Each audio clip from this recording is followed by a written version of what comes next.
Betul ketika ada orang merasa bisa ngelola cara hidupnya. Makanya kata Allah kalau gojlok orang-orang yang kepedean itu, kalau kamu top, mbok jangan mati. Itu falaula in kuntum ghaira madinin tarji'unaha in kuntum shadiqin. Kalau kamu merasa top itu jangan mati. Di mana-mana mati itu tidak top. Falaula idza balaghatil khulqum wa antum khina idzin tanjur. Mbok ketika nyawa kamu sudah sampai kerongkongan, kamu tarik lagi supaya kamu tidak mati. Mati itu tidak top. Katanya kamu top kok mati. Jangan mati. Kalau top itu jangan mati, jangan miskin, jangan tua, jangan jadi jelek. Pokoknya top terus itu. Itu digojlok sama Allah. Tapi orang itu lupa bahwa ketika sehat begini kita seakan-akan ngelola kehidupan. Nah gara-gara merasa ngelola seakan-akan kalau mati lalu saya gimana ya kalau mati? Di kuburan ngapain? Terus kantornya gimana, kerjanya di mana? Ya tidak usah begitu. Nah ini di sini pentingnya tauhid. Orang dilatih berpikir al-khalqul awal. Afa'ayina bil khalqil awal. Kalau dalam bahasa Yasin disebut kul yuhihal ladzi ansha'aha awwala marrah. Jadi agama itu orang dilatih membayangkan pertama hubungan kita dengan Allah. Misalnya manusia pertama itu siapa? Adam.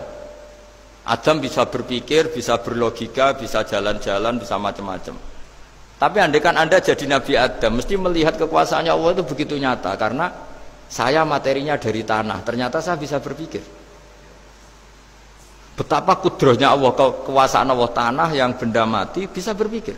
Sekarang jadi saya. Sehingga ketemu, kira-kira Nabi Adam kalau ketemu tanah itu ya, kalau mau maksiat, wah ini tanah ini pasti komplain.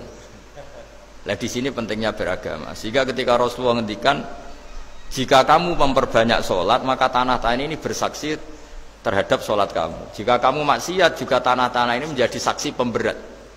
Itu kamu tidak jagal sama sekali, karena manusia pertama yang bernama Adam yang bisa berpikir itu materinya dari tanah. Jika kita tidak janggal ketika tanah disetatuskan bisa bersaksi. Tapi setelah kamu berpikir tanah itu bisa dicangkul, bisa dijadikan berhala, dijadikan kendi, dijadikan macam, seakan-akan tanah itu ya benda yang tidak penting. Tapi Nabi itu beda dengan kalian. Nabi tahu betul tanah ini makhluk Allah yang bisa berpikir.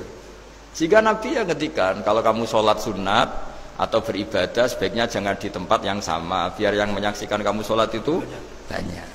Kita mungkin kan masa bumi bisa bersaksi. Tapi andaikan Anda Nabi Adam itu tidak akan janggal seperti itu, karena dia tahu materinya dari tanah dan ternyata jadi mata yang bisa melihat, jadi telinga yang bisa mendengar. Makanya Allah selalu mengingatkan, ingatlah al-khalqil awal, afai nabil khalqil awal. Karena khalqil awal ini yang menjadikan fitrah beragama yang baik. Sehingga ketika orang Yahudi bilang nggak mungkin Nabi Isa itu nggak anak zina, wong ibu kok tanpa bapak, anak kok hanya ada ibu tanpa bapak. Allah cara menjawab, inna masalah Isa intawoy kamasali Adam. Jika kamu protes ada Isa karena tanpa bapak, ya protes dengan Nabi Adam tanpa ibu tanpa bapak. Nah ini diingatkan al-khalqil awal. Makanya Yasin bilang kul yuhyihal ladzi ansha'aha awwala marrah. Awwala marrah itu kamu harus berpikir ketika hubungan kamu sendiri dengan Allah zaman sebelum ada semua. Jadi misalnya alam raya ini, bumi sebesar ini, masa suatu saat terus hilang, hancur, nggak berbekas. Ingat saja, bumi ini mulai dulu ya nggak ada. Diadakan oleh kekuatan besar yang super ada, yaitu Allah Subhanahu Wa Taala. Nah di sini kenapa faham-faham ateis itu hilang di dunia. Meskipun ada itu karena saking mungkin kurang peradaban. Makanya guru-guru kita mulai zaman Nabi Adam sampai sekarang itu cara berpikir sederhana. Bumi ini kadung ada. Di mana-mana sesuatu yang ada pasti disebabkan yang lebih ada. Kan nggak mungkin bumi yang ada kemudian penciptanya itu udah ada. Itu kan ngajak goblok bareng gitu kira-kira gitu. Sesuatu yang ada disebabkan oleh sesuatu yang tiada. Maka guru-guru kita ngajari pertama sifat Allah itu wujud. Karena ini wujud super atau kausa prima, terus kiai bilang wajibil wujud. Wajibil wujud terjemahan bebasnya ya wujud super. Karena wujudnya Allah itu yang mempengaruhi ya semua alam raya ini, dia harus di depan. Masa yang menciptakan di belakang. Makanya terus disifati qadim. Qadim itu harus lebih dulu atau awal. Nah, makanya ketika Fir'aun ngaku Tuhan itu cara membatalkan Nabi Musa itu sederhana. Kalau kamu Tuhan berarti baba kamu nggak ada Tuhan karena Tuhannya terlambat datang. Nah, itu langsung. Oh iya ya kalau ya kan berarti babanya dia tanpa Tuhan kan Tuhannya baru kemarin. Artinya baru diurus, artinya baru diurus itu Tuhannya.